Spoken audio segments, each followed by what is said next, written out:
আজকে ছিল গত কিছুদিন 3 দিন আগে আমরা আস্তাবল বিবেকানন্দ মন্দিরের সামনে আমরা দাঁড়িয়ে রুট ব্লক করার জন্য বা মিছিল করার জন্য এসেছিলাম, কিন্তু থানা পারমিশন আমাদেরকে দেওয়া হয়নি, তাই আমরা সেই দিন করতে পারিনি। এবং আমাদের মাননীয় ডিস্ট্রিক্ট অফিসার আমাদের বলে দিয়েছেন এবং কাগজ নিয়েছেন, আমাদের দাবি সনদ কাগজগুলো নিয়ে গেছেন, কিন্তু এখনও কিছু এটার কথা উঠছে না। তাই আমরা আজকে হাইকোর্টে যাওয়ার জন্য এসেছিলাম আমাদের দাবি নিয়ে, কিন্তু হাইকোর্টে জায়গা না থাকাতে আমরা এই স্টুডেন্ট হেল্প ক্যাম্পটা আমরা নিয়েছি। আজকে আমরা অঙ্গনাদি ওয়ার্কার এবং হেল্পার সারা ত্রিপুরা রাজ্যের মিলিতভাবে যৌথভাবে আমরা এই আমাদের দাবি সনদগুলো পেশ করার জন্য বা কোর্টে দেওয়ার জন্য আমরা এসেছি।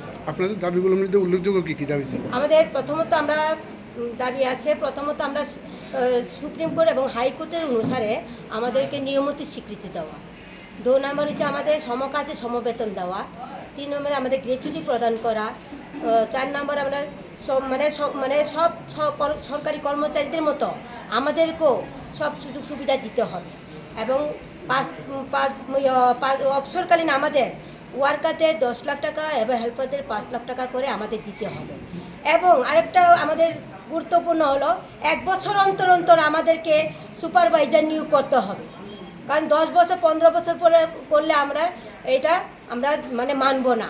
আমাদের প্রত্যেক বছর অন্তর অন্তর পাস করা আছে ওয়ার্কাররা সুপারভাইজার প্রমোশন দেয়, আমাদেরকে দেওয়া হয় আমাদের লেভেল থেকে, কিন্তু দেওয়া হচ্ছে না। আজকে অনেক বছর যাবৎ কোনো সুপারভাইজার নিয়োগ করা হচ্ছে না বা প্রমোশন দেওয়া হচ্ছে না আমাদের থেকে।